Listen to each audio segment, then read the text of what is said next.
Hi, and welcome to the EVERYWOW Masterclass, live from the EVERYWOW office here in Zurich. Today's topic is going to be the blueprint for CEO podcasts. My name is Victor Künzig, and I'm a senior producer here at EVERYWOW. Next to me is Stefanie Hetjens, CEO and founder of EVERYWOW. Steffi, hi. Hello. Steffi brings a lot of experience to the table because she does not only host the masterclass, but also the Wow Happens podcast together with me, which you can find on Spotify, Apple Music, Substack, and on YouTube. She was also the president for a national human rights organization for multiple years, where she learned how to communicate challenging topics to its members. And for EVERYWOW, she's been initiating, producing CEO podcasts for a number of years now. And how she does that, she will tell us in just a second. But before that, just one little housekeeping item. If you have any questions regarding this topic, just write them into the chat and I'll collect them and address them at the end of the masterclass. And now, without further ado, Steffi, the stage is yours. Thank you, Victor. Okay, so cool to be here. Thank you very much for your attention. And I want to directly start into the topic. So, what are we talking today? We talk about the strengths and challenges of CEO podcast, the strategy to actually create a CEO podcast, and then also the podcast production, because all three levels are really important. So why is actually a CEO podcast good? Like, what are the advantages or the use cases you can use a CEO podcast for? On the one hand, if we go to the external side, we have marketing and sales. Your CEO is also your salesperson, and it makes sense that they can explain things, that they can go deep into topics. But then we also have the internal side, the communication to the employees, where a CEO podcast can help the company transformation, it can help knowledge sharing, and it can evolve the culture of the company. Let me go a little bit deeper into these, like what are the goals? So why does a CEO podcast actually work for marketing and sales? So the first is building trust. Like, this is really different from like just a 2-minute short on LinkedIn. A podcast is a deep conversation about a specific topic. And just by managing to do a conversation of like 20 or 30 minutes, you show, or the CEO shows, the guest show, hey, we understand what we are doing. And so this builds trust with the audience. They can just, they cannot do anything else and just believe you. Because how else would you manage to do a long conversation on a deep topic? And then, of course, it also showcases the expertise. Like, it can show how you approach a project, or how you approach how to improve something with your clients. And then the most interesting and new use case for podcast is actually they are the source for AI.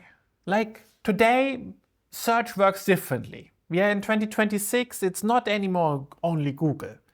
People are asking ChatGPT or Claude or something like this, an AI chatbot, and they want to know who to trust. For us, actually, here at EVERYWOW, in the last year, we got multiple offer requests where people said, hey, ChatGPT recommended you, and I should get in touch with you. And there's a question, how do you build this? Like, in the times of in the times of SEO, it was like, yeah, you need to do link building, you need to do like the tags and whatnot. And nowadays, it's different. You can imagine these AI systems, they have a trust score for everything, for a company or also for people. And this trust score is influenced by how this person talks, who talks with them, and the topics. And again, if you have like a long conversation in a podcast where you can really go deep into a topic, the AI systems, you can imagine they understand what it's about. And they understand when to recommend you. Look, the technical details are obviously a bit different how this actually technically works. But I think it's a really good way of thinking how this actually works. So these are the strengths and for podcasts for the external audiences, so for marketing and sales. But what about the internal side? Because on the internal side, podcasts are also very, very strong. They help you with the culture and the transformation. And why do they do this? Because the CEO owns the narrative. Like, if you have normal communication, internal communication, it goes through all the levels of management. And every time the message changes a little bit, and yes, it gets more specialized or personalized for the different audiences, but also a lot of information is missing and is removed. And with a podcast where you have a long conversation about a topic that is relevant for your internal audiences, the CEO owns the narrative. The CEO can define what everyone hears. And they hear it directly from them and not through the levels. And yes, you can do very similar things with the intranet and publish a post on the intranet. But let's face it, like, there is a different quality to a message if you see and feel how the sender of the message actually says it, how they behave, their body language. The bandwidth of the message is so much bigger. And the other thing is onboarding of new hires. So the CEO podcast is great because it gives the option for new hires to hear directly from the CEO what they need to hear about the company culture, of how you work together. This makes it really, really strong.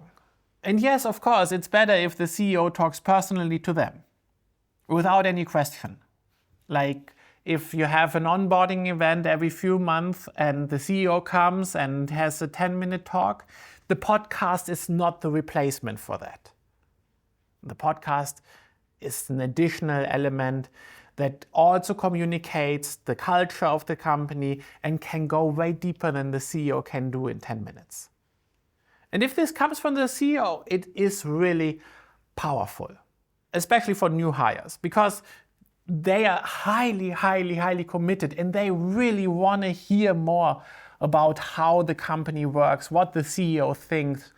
They want to be part of it. And so the podcast is a great element to actually use this momentum and give them what they want.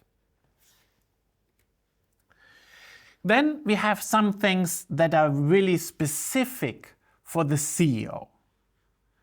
And first of all, it's about learning.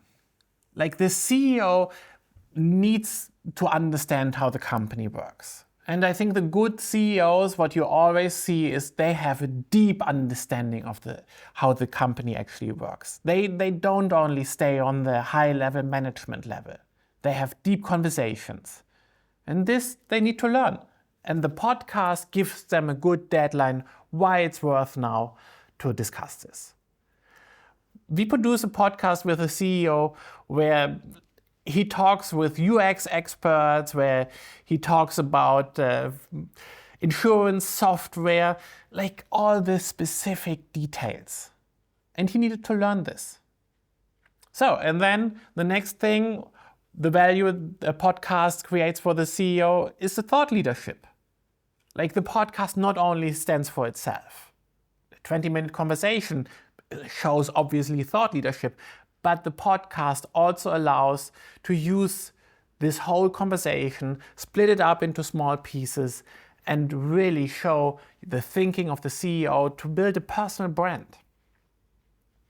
And then the most important thing in my perspective, is the articulation. The CEO learns how to say things clearly. So why is this? Clarity comes through repetition. And what do I mean with this? Like, yes, of course, messages the CEO needs to say are defined.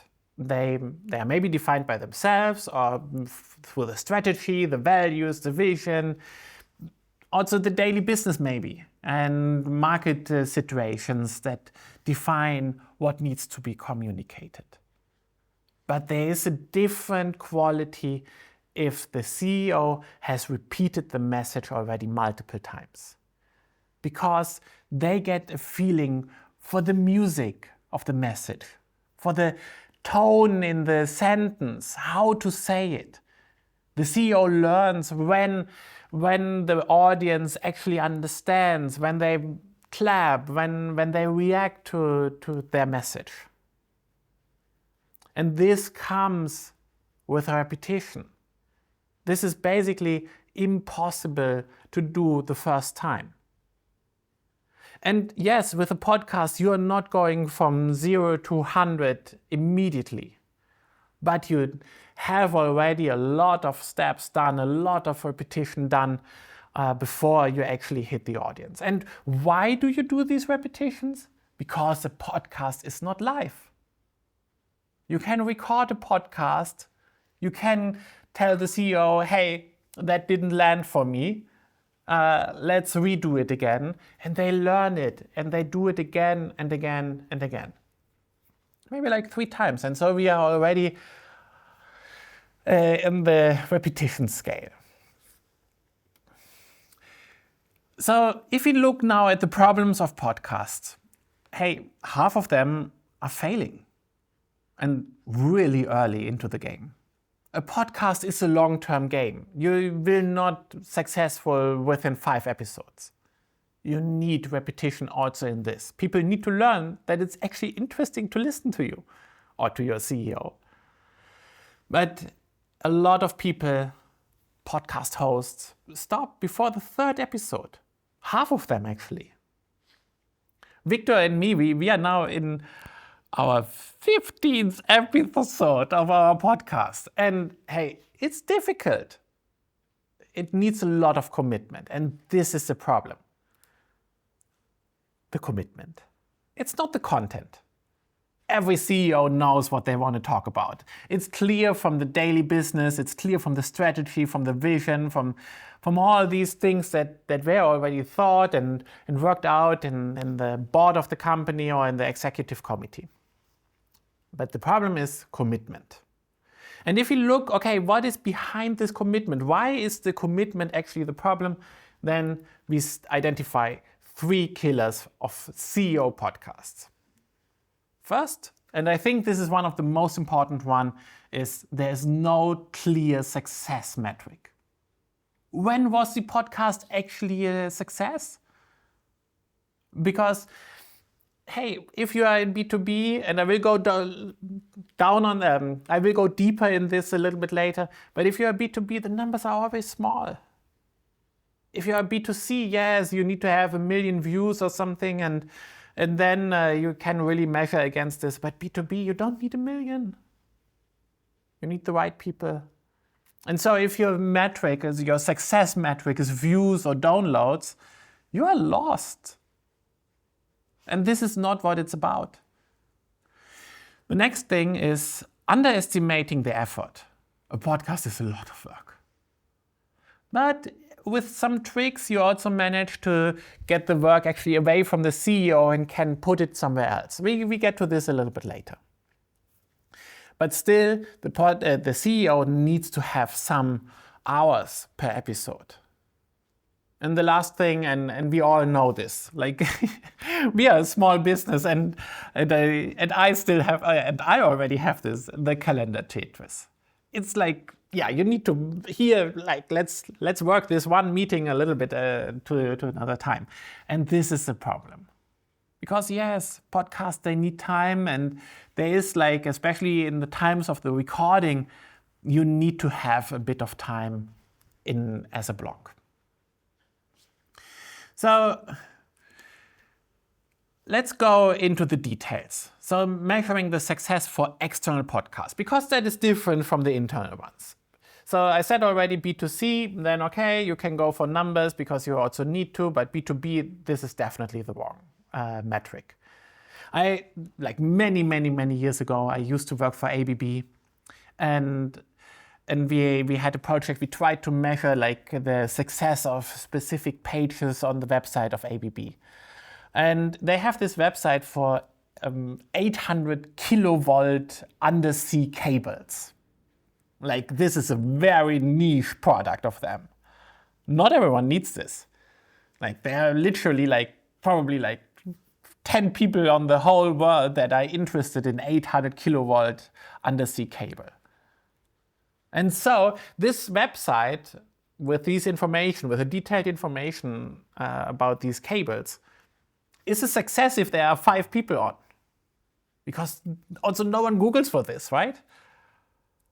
So, and this is the same with B2B CEO podcasts.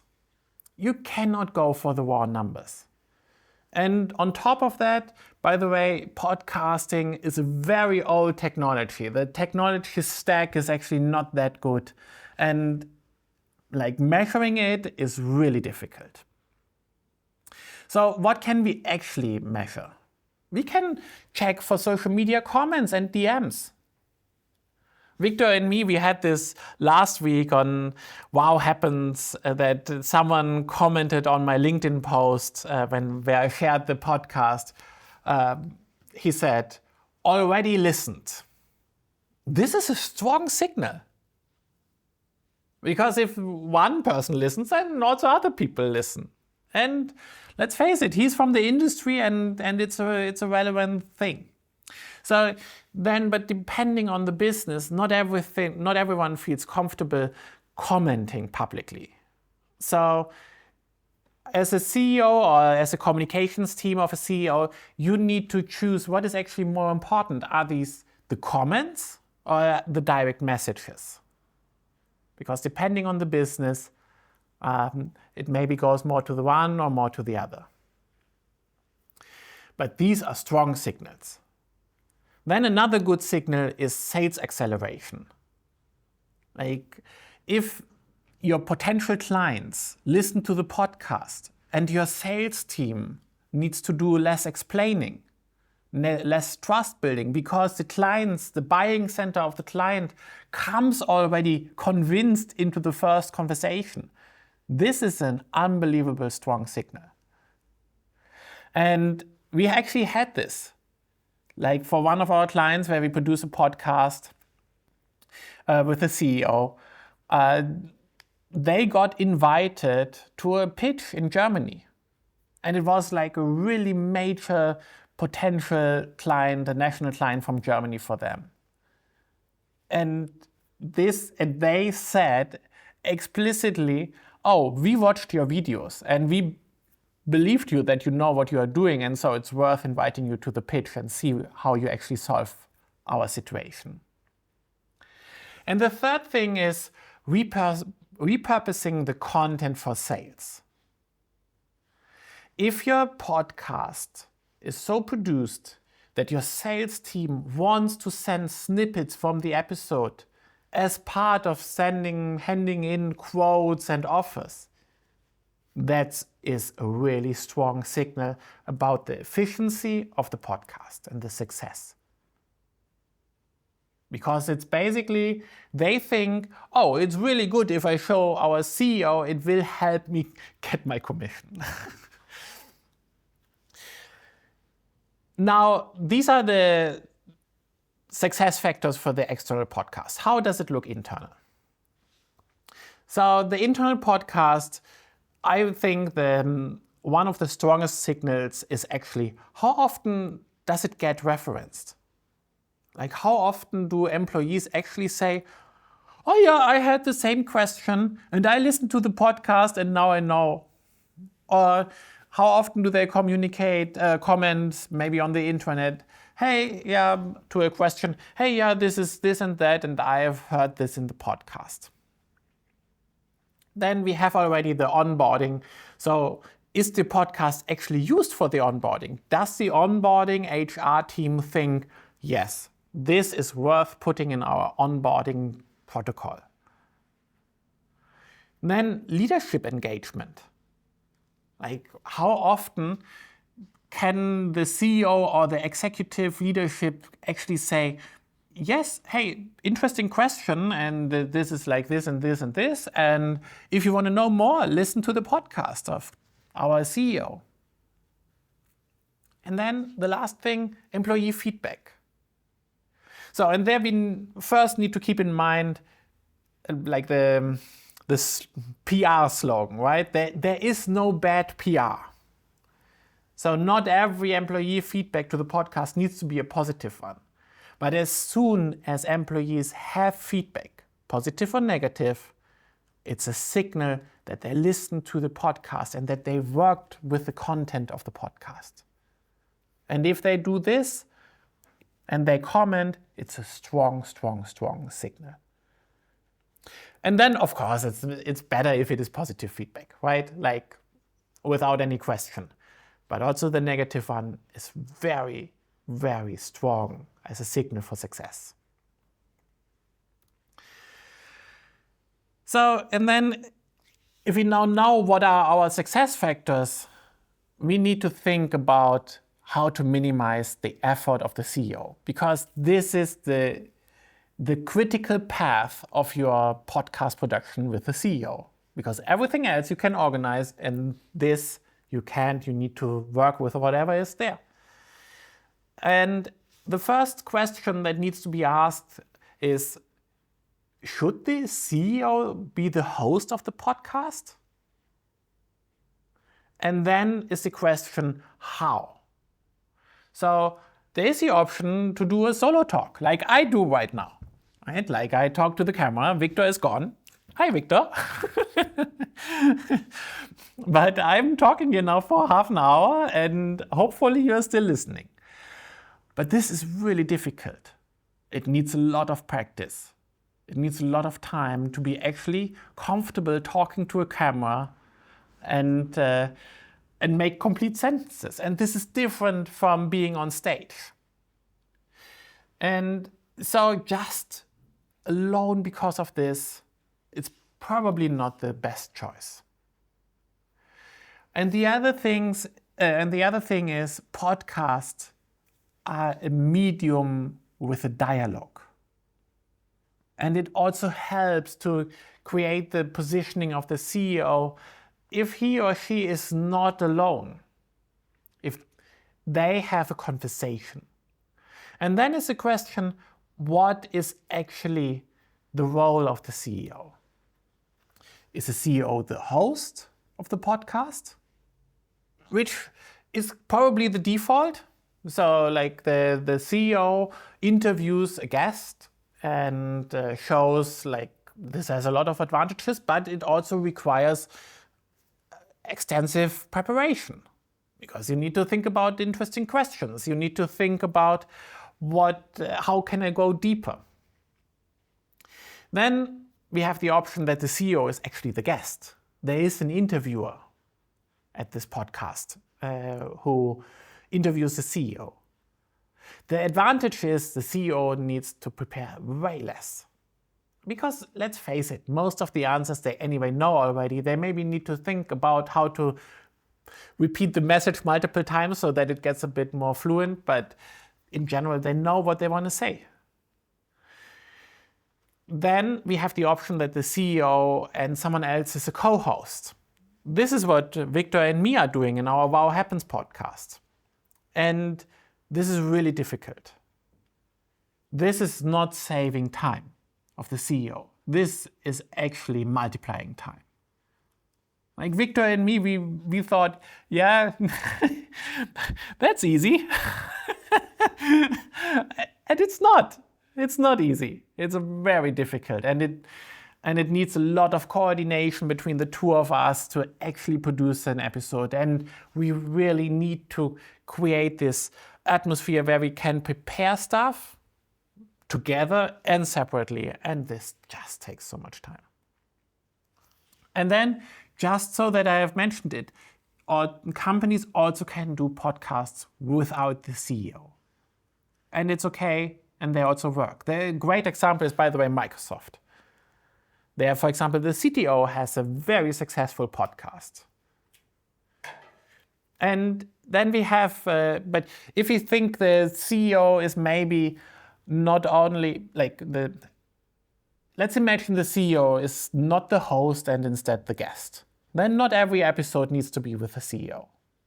Also other people can be invited, and that makes it also interesting. So let's take the default. The CEO is the host. Then is the question, who are actually the guests? So you need to choose if you have an internal or an external guest. Let's go into the advantages of internal guests. An internal guest, or if you do your podcast with internal guests, highlights the expertise of your team, of your whole company. It's not only that the CEO is there alone and he represents the company, but no, it's the whole team that shows what your company can do and the expertise. And you have, of course, as a communications team, you have the whole narrative under control. If we now think further, the CEO also gives their credibility to the guest. And it's important that the guest is not only like the executive team. The guest can come from every level of the hierarchy. And this makes it interesting because you have different options, or different topics, and the lower the person is in the hierarchy, the more operative gets the topic. And that's nice. And then, of course, this also makes the CEO relatable. The CEO is not just in their high castle, but they are part of the whole company organization. And this all comes if you do internal guests. If you go external, then the CEO leads the charge. They represent the company and the thinking of the company, and this can be also really, really powerful. Depending on which guests are chosen, the CEO also shows how market savvy they are. And this is also a strong signal for someone else, external, to see, oh, okay, like they really interact on the market and they don't do just their own thing. Then this, of course, builds the brand, the personal brand of the CEO. And one of the most interesting facts, which always gets forgotten, is you also tap into the guests' network. And this is really important to also define this before. Like, don't expect that this just happens. But define, okay, so the guest also publishes at least this and this amount of posts about about the podcast, and you make an agreement in advance so that this actually works for both parties. I want to give you one recommendation regarding the guest strategy, and this is start with internal guests. They are the important ones at the beginning. And why is this? So first of all, you even show more of the expertise of your company. And I think at the beginning, this is probably a really, really good thing. Second, you learn. Like also the CEO needs to learn how to host a podcast. Your whole organization needs to learn how to use this podcast. And this is just a lot safer if you do it with internal guests. Imagine you do something with an external guest and it doesn't work out. It's not that quality level you wanted. That's really a bad situation to be in. But always expect that internal and external audiences will listen to the podcast. Because let's face it, in every large company, something leaks outside. So if the CEO has a deep conversation about a difficult topic, internal topic, expect that it goes to media. But on the other side, if you do it with an external guest, you can also expect that the audience internally will listen to this because they are interested in this. They want to know what is discussed. Then I think the biggest impact on the effort the CEO needs to do is the length of the episode. And let's go first to the external episodes. Like, I think the sweet spot is around 20 minutes, maybe a little bit longer. Aim for 20 minutes and then it will be 30. Because no one knows when to stop. Like me right now, I'm running here out of time. And but this is something that a CEO can manage. Don't go longer.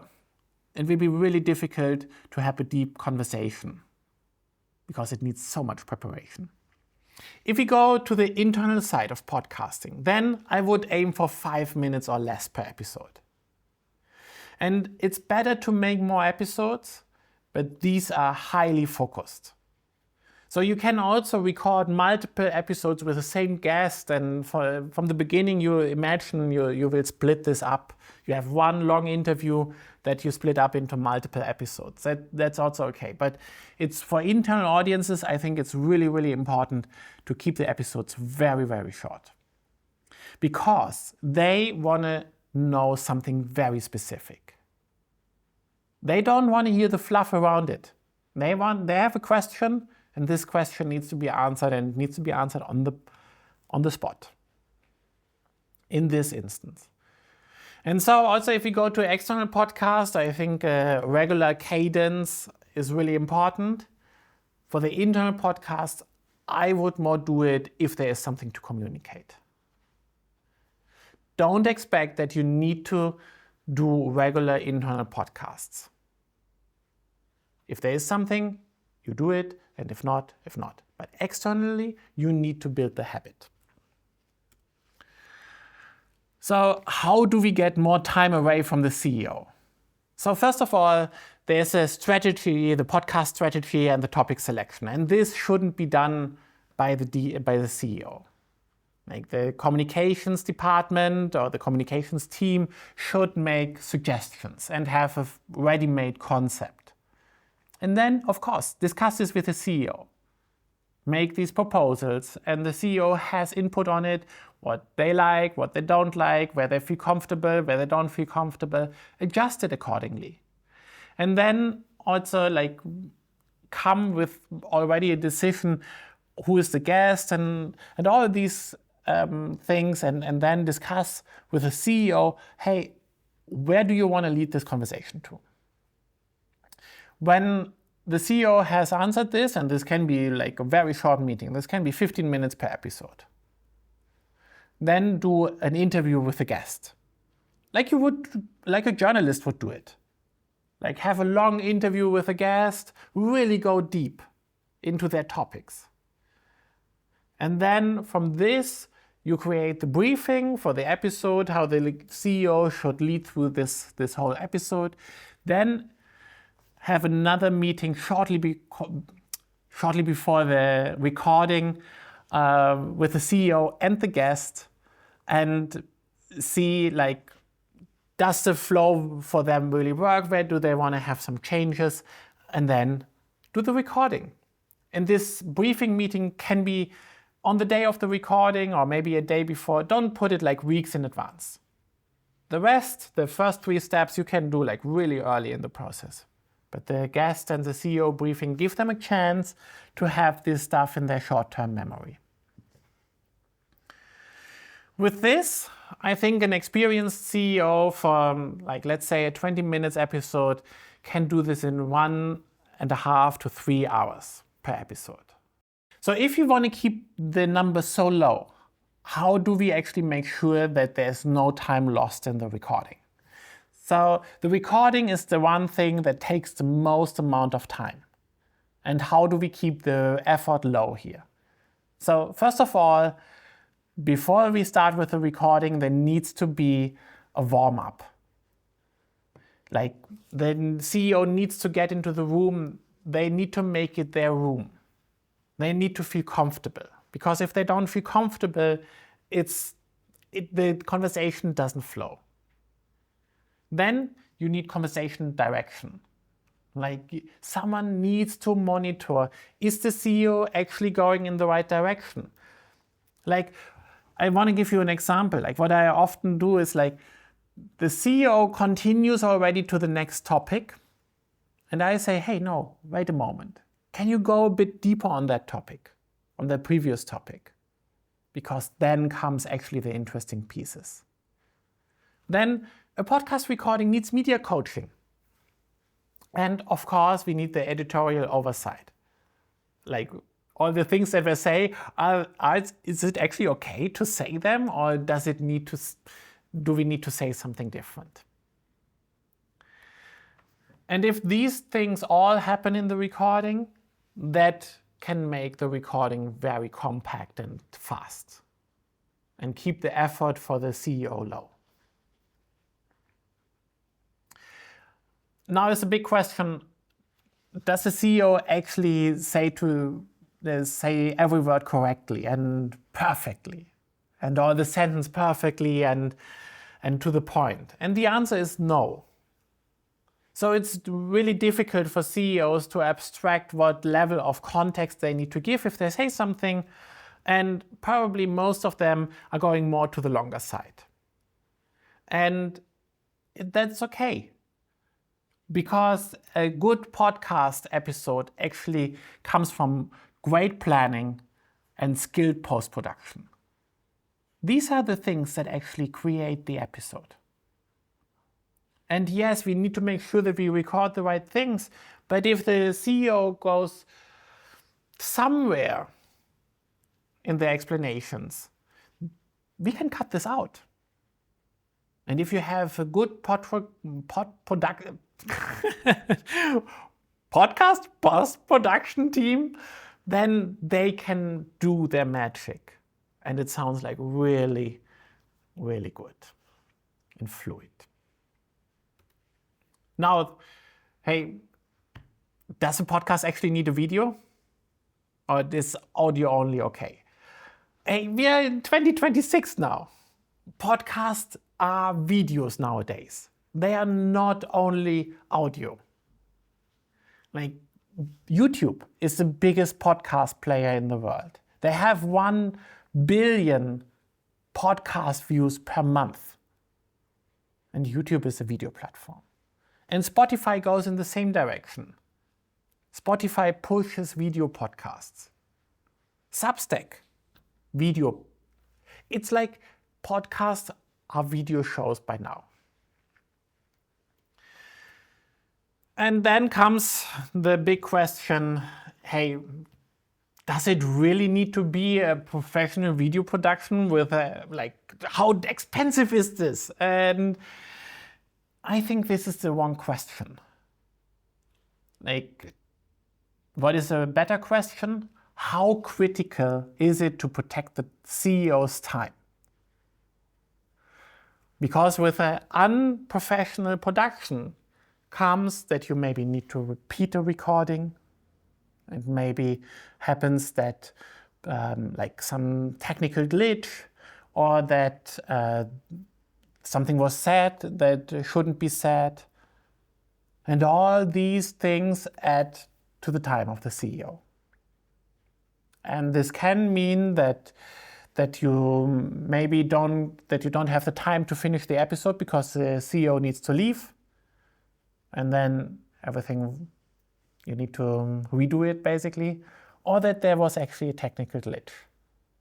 And this you can compensate with a professional team. And yes, I'm from EVERYWOW, and this is what we do. And of course, I'm telling you, you need a professional team. But the question is, how professional does it need to be? And if I can give you one recommendation, don't do it in Microsoft Teams or Zoom. This makes post-production really, really difficult. And this lowers the quality bar so dramatically of your SEO podcast. And it's way better to invest a bit into a better production. Because the most expensive thing is the time of your CEO. And then the last hack I want to give is don't block the CEO for one episode. Block them for 2. 2 is a good start. Like they manage with the energy. Like even if they are unexperienced, you can record 2 episodes, and this is a good start. And then from there you can grow it and maybe even increase the amount of episodes that are recorded in one go. But 2 episodes is a good start. So let me summarize. If you want to do your own SEO podcast, what are the next steps? You need to answer 3 questions. What is the goal or the objectives? Who is the host? And what is your guest strategy? And everything else follows from this. And with this, I'm finished. And I hand over again to Victor and the questions from the audience. Well, first of all, thank you very much, Steffi, for your insight. Since we have about 5 minutes left on our masterclass, I'm going to jump straight into the first question, which is regarding the production of the podcast. You just mentioned now that it would be best to record 2 episodes at once to sort of like make an efficient use of the time, right? But is there a scenario, let's say after a while, the CEO, the team from the company, they're very versed in recording these podcasts. Is there a time where you say like we can record more than 2 episodes? Yes, definitely. So I think really 2 is a good start. But from there, the sky is the limit. If the CEO is really experienced and knows what they are doing and to manage their energy very well, yes, you can record way more episodes in one go. But let me say one more time, like 2 is the sweet spot also because it allows the CEO to still have energy for the rest of the day. Because everyone who was in front of the camera, like me right now, knows it is a lot of work and there's a lot of things going on in the head and you want to do like things good and so on, and this takes a lot of energy and is difficult. And 2 is a good start to actually still have a lot of energy left for the rest of the day.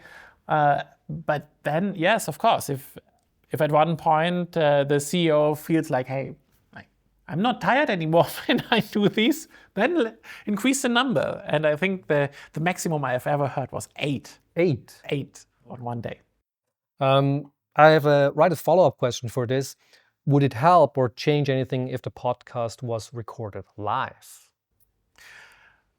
I think the podcast shouldn't be recorded live, because if you do it live, like we know, you can't correct mistakes, and the pressure is even higher on the CEO to say the right things, and it gets really, really hard to choose the words, and you have no option to correct things, not while the discussion, but also not in the post-production. I have another question sort of regarding the production itself. Before you mentioned that one of the important things is to make sure that the CEO is comfortable, just before the podcast recording. Do you have any tips or as you said, hacks to sort of ensure the comfort of a CEO? Yeah, actually I do have some tips, and they are all like body experience things. And you need to practice these things because it's not about the cognitive problems. It's about you have a lot of adrenaline maybe in your body because you are nervous. And how you get adrenaline out is by doing a workout. Actually jump around, move, and or go for a fast walk 5 minutes before the recording. For the production team, maybe do it half an hour before the recording. But really move. And then the other thing is breathing. It's important to breathe, to calm your nerves, and And what I do with a lot of people who are in front of the cameras is like putting your arms here, yeah. You can also do it together with me. And breathe basically to your thumbs. The thumbs. Yeah, All right. so they are below the ribs and deep in. Right. And now you hear on my own voice how I'm more relaxed. Thank you, Victor, for this. You're very welcome. I feel like this was double intended here. We have time for one more question. You did mention at the very end that, we're in 2026. A video podcast is like, you have to do it, right? But is there any scenario where you could say it's justified to maybe start with an audio-only version and then move to a video transition? Or would you say like, no, you should start with video? I think in 2026 you need to start with video. It doesn't make sense anymore. Like, yes, people still do listen to podcasts while, for example, they drive, and obviously then they don't watch your video, but you lose all the reach. Then you're competing with so many podcasts, and basically no one will listen to your podcast. So the video part is also a way the video to stand part out. is important to stand out, and it's important to also get the recommendations by all these algorithms. You lose the repurposing on social media, and then you basically have a grave where you put all the money in, and it doesn't make sense anymore. All right. Well, wonderful. Thank you so much, Steffi. Thank you, so Victor. much. And thank you for tuning in today. If you want to learn more about this topic, we're going to send you a white paper in the coming days where you can dive deep into this. Something we intentionally did not address today is the deciding factor for the content of these podcasts. That's because they're usually defined by the daily business and the strategy, but that doesn't mean that you can't steer them. And how you do that, we're going to talk about in our next masterclass, which is in about just a month on the 5th of March, again at 4 o'clock in the afternoon. And with that, thank you again so much for watching, and see you again in the next time. Thank you.